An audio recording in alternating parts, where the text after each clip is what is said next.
SLC pass ಆದವರಿಗೆ ಕೆಲವು jobs ಇದೆ. ಸುಮಾರು ಜನ ಕೇಳ್ತಾಯಿದ್ರು, ನಾವು 10th ಆಗಿದೆ, ಸೆಕೆಂಡ್ PUC ಅಲ್ಲ, 10th ಪಾಸ್ ಆಗಿದ್ದರೆ 10th ಆದವರಿಗೆ ಕೆಲಸ ಹೇಳಿ ಅಂತ ಹೇಳಿ.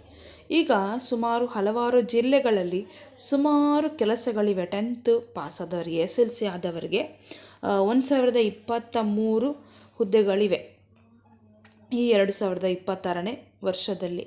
ಸೊ ಯಾರೆಲ್ಲ ಅಪ್ಲೈ ಮಾಡ್ಬೋದು, ಏನೆಲ್ಲ ಪ್ರೋಸೆಸ್ ಇದೆ ಅಂತ ನಿಮಗೆ ನಾನು ತಿಳಿಸ್ತೇನೆ. ಓಕೆ, ಯಾರೆಲ್ಲ ಅರ್ಜಿ ಹಾಕ್ಬೋದು, ಯಾರೆಲ್ಲ ಅರ್ಹರು ಅರ್ಜಿ ಹಾಕ್ಲಿಕ್ಕೆ ಅಂತೇಳಿ ಸಂಪೂರ್ಣ ವಿವರವನ್ನು, ಡೀಟೇಲ್ಸನ್ನು ನನಗೆ ಕೊಡ್ತೇನೆ. ಸುಮಾರು ಜಿಲ್ಲೆಗಳಲ್ಲಿ SLC ಪಾಸ್ ಆದವರಿಗೆ ಕೆಲಸ ಇದೆ. ಸೊ ಇದು ಆನ್ಲೈನಲ್ಲಿ ನೀವು ಅರ್ಜಿಯನ್ನು ಹಾಕುವಂಥದ್ದು.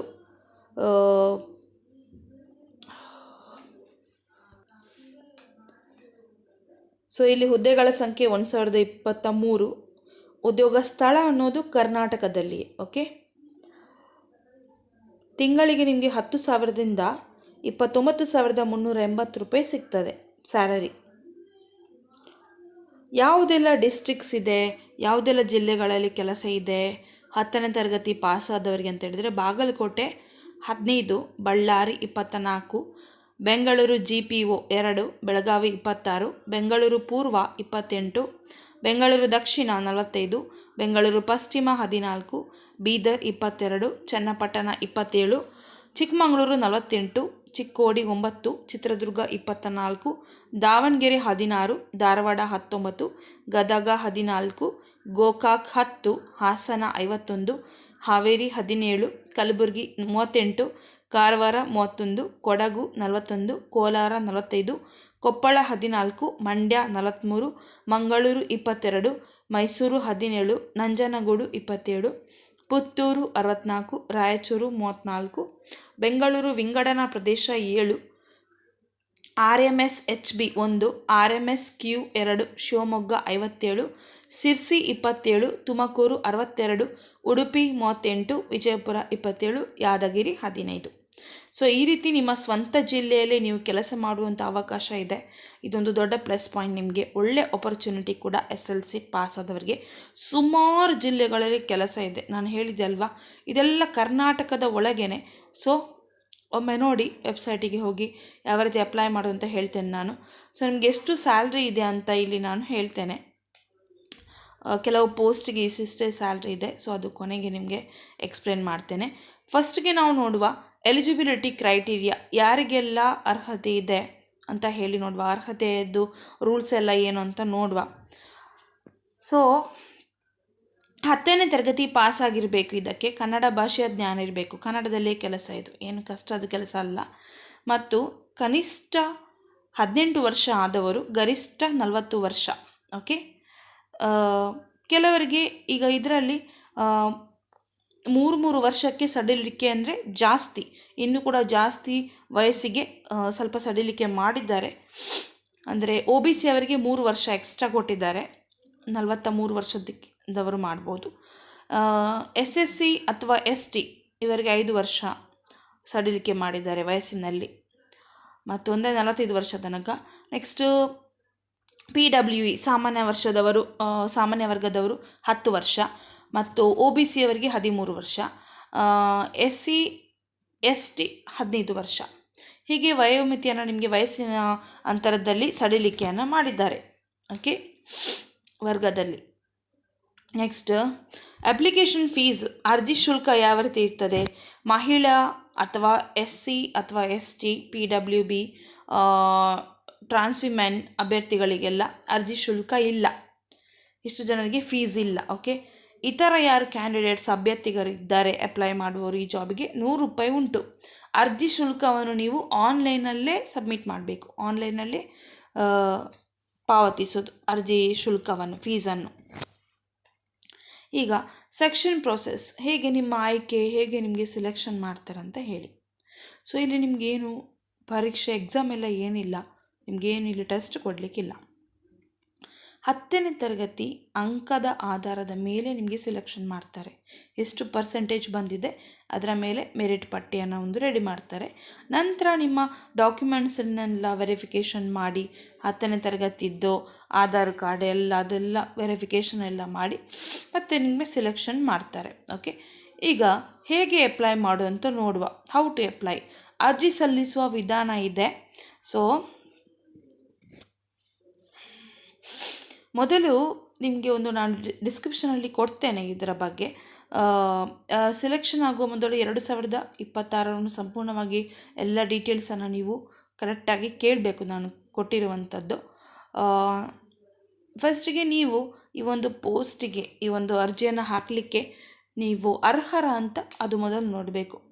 ಈಗ ಇಮೇಲ್ ಐ ಡಿ ಮತ್ತು ಮೊಬೈಲ್ ಸಂಖ್ಯೆ, ನಿಮ್ಮ ಪ್ರಮಾಣ ಪತ್ರ, ಶೈಕ್ಷಣಿಕ ಅಂದರೆ ನೀವು ಇದು ಎಜುಕೇಷನ್ ಸರ್ಟಿಫಿಕೇಟ್ಸ್ ಎಲ್ಲ ಉಂಟಲ್ವ, ಅದರಲ್ಲಿ ಹೇಗೆ ಉಂಟು ಹೆಸರೆಲ್ಲ ಹಾಗೇ ಹಾಕಲಿಕ್ಕೆ, ಮತ್ತು ಫೋಟೋ, ಇಷ್ಟು ನೀವು ಸ್ಕ್ಯಾನ್ ಮಾಡಿ ಇಟ್ಕೊಳ್ಬೇಕು. Email I D, okay, email I D active ಇರೋದು, ಮತ್ತು ಮೊಬೈಲ್ ನಂಬರ್, ಮತ್ತು ಪ್ರಮಾಣ ಪತ್ರ, ಎಜುಕೇಷನ್ ಸರ್ಟಿಫಿಕೇಟ್, ಮತ್ತು ಐ ಡಿ ಪ್ರೂಫು ಮತ್ತು ಫೋಟೋ, ಇಷ್ಟು ಡಾಕ್ಯುಮೆಂಟ್ಸನ್ನು ನೀವು ಸ್ಕ್ಯಾನ್ ಮಾಡಿ ಇಟ್ಕೊಳ್ಬೇಕು, ಜೆರಾಕ್ಸ್ ಮಾಡಿ, ಆಯಿತಾ. ಮತ್ತು ವೆಬ್ಸೈಟಲ್ಲಿ ಆನ್ಲೈನ್ ಲಿಂಕ್ ಮೂಲಕ ನೀವು ಅರ್ಜಿಯನ್ನು ಹಾಕಲಿಕ್ಕೆ. ಒಂದು ವೇಳೆ ನೀವು ನಾನು ಮೇಲೆ ಹೇಳಿದಂತಹ ಕ್ಯಾಂಡಿಡೇಟ್ಸ್ ಆಗಿದ್ದರೆ ಅರ್ಜಿ ಶುಲ್ಕ ಕೊಡೋದಾದರೆ ಕೊಡಬೇಕು ನೀವು, ಅದು ನಾನು ಹೇಳಿದ್ದೇನಲ್ವ ನಿಮಗೆ. ಮತ್ತು ಲಾಸ್ಟಿಗೆ ನಿಮಗೆ ಕೊನೆಯದಾಗಿ ಸಬ್ಮಿಟ್ ಬಟನ್ ಅಂತ ಇದೆ, ಸಬ್ಮಿಟ್ ಮಾಡಲಿಕ್ಕೆ ನಿಮ್ಮ ಅಪ್ಲಿಕೇಶನನ್ನು. ಇಂಪಾರ್ಟೆಂಟ್ ಡೇಟ್ಸ್ ಇವೆ ಇಲ್ಲಿ. ಸೊ ಅದು ಡೇಟ್ಸನ್ನು ನಿಮಗೆ ಹೇಳ್ತೇನೆ ನಾನು, ಪ್ರಮುಖ ದಿನಾಂಕಗಳು. ಅರ್ಜಿ ಸ್ಟಾರ್ಟ್ ಆಗೋದು ಯಾವಾಗ ಅಂತ ಹೇಳಿದ್ರೆ ಆಲ್ರೆಡಿ ಸ್ಟಾರ್ಟ್ ಆಗಿದೆ. 31 ತಾರೀಕಿಗೆ, ಜನವರಿಯಲ್ಲಿ 31 ತಾರೀಕಿಗೆ ಅರ್ಜಿ ಸಬ್ಮಿಟ್ ಮಾಡಲಿಕ್ಕೆ ಸ್ಟಾರ್ಟ್ ಆಗಿದೆ. ಕೊನೆಯ ದಿನಾಂಕ 14 ತಾರೀಕು ಅರ್ಜಿಯನ್ನು ಹಾಕೋದು, ಕೊನೆಯ ದಿನಾಂಕ 14. ಅರ್ಜಿ ಶುಲ್ಕ ಫೀಸನ್ನು ನೀವು ಸಬ್ಮಿಟ್ ಮಾಡೋದು ಇದೇ ತಿಂಗಳ 16 ಕೊನೆಯ ದಿನಾಂಕ ಅರ್ಜಿ ಶುಲ್ಕ ಪಾವತಿಸಲಿಕ್ಕೆ. ಮತ್ತು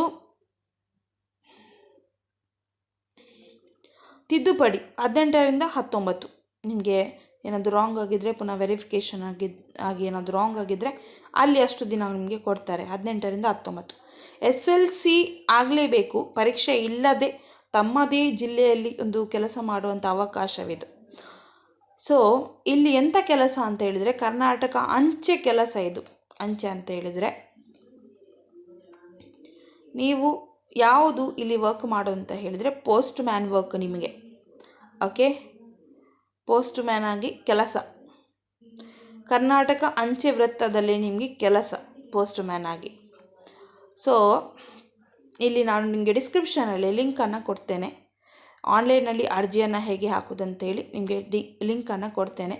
ಸೊ ಅಲ್ಲಿ ಹೋಗಿ ನೀವು ಚೆಕ್ ಮಾಡ್ಕೊಳ್ಬೋದು. ಲಿಂಕನ್ನು ಕ್ಲಿಕ್ ಮಾಡಿ ಅರ್ಜಿಯನ್ನು ಹಾಕ್ಬೋದು. ಸೊ ಈ ರೀತಿ ಓಪನ್ ಆಗ್ತದೆ. ಲಿಂಕನ್ನು ಕ್ಲಿಕ್ ಮಾಡಿದ ಮೇಲೆ ನೋಡಿ, ಈ ರೀತಿ ಗೌರ್ಮೆಂಟ್ ಇಂಡಿಯಾ ಅವ್ರದ್ದು ವೆಬ್ಸೈಟೇ ಇಲ್ಲಿ ಓಪನ್ ಆಗ್ತದೆ, ಕಾಣ್ತದ. Okay, Gramin Dak Sevak GDS online engagement schedule 1 January 26. So ಇಲ್ಲಿ click here to register apply ಅಂತ ಇದೆ, ಅಲ್ಲಿ ಕ್ಲಿಕ್ ಮಾಡಿ. ಸೊ ಇಲ್ಲಿ ಎಲ್ಲ ಪ್ರೊಸೆಸ್ ನಿಮಗೆ ಗೊತ್ತಿಲ್ಲ ಅಂತಾದರೆ ನೀವು ಸೈಬರಲ್ಲಿ ಹೋಗಿ ಕೂಡ ಇದನ್ನು ಮಾಡ್ಬೋದು. ಅಲ್ಲಿ ನೀವು ಹೆಲ್ಪ್ ಕೇಳಿದರೆ ಹೆಲ್ಪ್ ಮಾಡ್ತಾರೆ ನಿಮಗೆ. ಓಕೆ, ಈ ರೀತಿ ಲಿಂಕನ್ನು ನಾನು ಡಿಸ್ಕ್ರಿಪ್ಷನಲ್ಲಿ ಕೊಡ್ತೇನೆ. ಇಲ್ಲಿ ರಿಜಿಸ್ಟರ್ ಮಾಡಲಿಕ್ಕಿದೆ. ರಿಜಿಸ್ಟರ್ ಆಲ್ರೆಡಿ ಮಾಡಿದಿರಾದರೆ ಅವರ ಟ್ರೈನಿಂಗಿಗೆ ಅಪ್ಲೈ ಮಾಡಿ ಅಂತ ನಿಮಗೆ ನಾನು ಆವಾಗಲೇ ಹೇಳಿದ್ದೇನಲ್ವಾ. ಫಸ್ಟ್ ಟೈಮ್ ನೀವು ವೆಬ್ಸೈಟಿಗೆ ವಿಸಿಟ್ ಮಾಡ್ತೀರಂತಾದರೆ ಇಲ್ಲಿ ರಿಜಿಸ್ಟ್ರೇಷನ್ ಮಾಡಬೇಕು. ಸೊ ಒಳ್ಳೆಯ ಒಂದು ಅವಕಾಶ ನಿಮಗೆ. ಎಕ್ಸಾಮ್ ಎಲ್ಲ ಏನಿಲ್ಲ, SLC ಪಾಸ್ ಆದವರು ನಿಮ್ಮ ಜಿಲ್ಲೆಯಲ್ಲಿ ನಿಮಗೆ ಕೆಲಸ. ಸ್ಯಾಲ್ರಿ ಬಗ್ಗೆ ಒಂದು ನಿಮಗೆ ಹೇಳಲಿಕ್ಕೆ ಉಂಟು ಲಾಸ್ಟಿಗೆ, ಎಷ್ಟು ಸ್ಯಾಲ್ರಿ ಏನು ಅಂತ ಹೇಳಿ, ಯಾಕೆಂದರೆ ಅದೊಂದು ತುಂಬ ಇಂಪಾರ್ಟೆಂಟ್. ಪೋಸ್ಟ್ಗಳ ಮೇಲೆ ನಿಮಗೆ ಅಂದರೆ ಯಾವುದು ನಿಮ್ಮ ಹುದ್ದೆ ಯಾವುದು ನೋಡಿ ನಿಮಗೆ ಸ್ಯಾಲ್ರಿ ಸೆಲೆಕ್ಷನ್ ಮಾಡ್ತಾರೆ. ಆ್ಯಕ್ಚುಲಿ ಎಲ್ಲರಿಗೂ ಇಲ್ಲಿ ಸೇಮ್ ಸ್ಯಾಲ್ರಿ ಅಲ್ಲ. ಬ್ರ್ಯಾಂಚ್ ಪೋಸ್ಟ್ ಮಾಸ್ಟರಿಗೆ BPM 12,000ದಿಂದ 29,380, ಸಹಾಯಕ ಶಾಖಾ ಪೋಸ್ಟ್ ಮಾಸ್ಟರ್ ಅಥವಾ ಡಾಕ್ ಸೇವಕ್ ABPMಗೆ 10,000ದಿಂದ 24,470 ಸ್ಯಾಲ್ರಿ ಉಂಟು. ಸೊ ನಿಮಗೆ ಎಲ್ಲ ಮಾಹಿತಿ ನಾನು ಕೊಟ್ಟಿದ್ದೇನೆ. ಇಲ್ಲಿ ಲಿಂಕನ್ನು ಡಿಸ್ಕ್ರಿಪ್ಷನಲ್ಲಿ ಕೊಡ್ತೇನೆ, ಮತ್ತು ಲಿಂಕ್ ಇಲ್ಲ ಅಂತ ಹೇಳಿಬಿಡಿ ಆಯಿತಾ. ಓಕೆ, ಸೊ ಇಂಟ್ರೆಸ್ಟೆಡ್ ಇದ್ದವರು ಅಪ್ಲೈ ಮಾಡಿ. ಯಾವುದೇ ಇಂಟರ್ವ್ಯೂ ಇಲ್ಲ, ಏನಿಲ್ಲ. ನಿಮ್ಮದು SLC ಮಾರ್ಕ್ಸ್ ನೋಡಿ ಡಾಕ್ಯುಮೆಂಟ್ ವೆರಿಫಿಕೇಷನ್ ಮಾಡ್ತಾರೆ ಅಷ್ಟೇ. ಅದರ ಮೇಲೆ ನಿಮಗೆ ಸೆಲೆಕ್ಷನ್ ಮಾಡುವಂಥದ್ದು. Okay, take care, bye bye, all the best.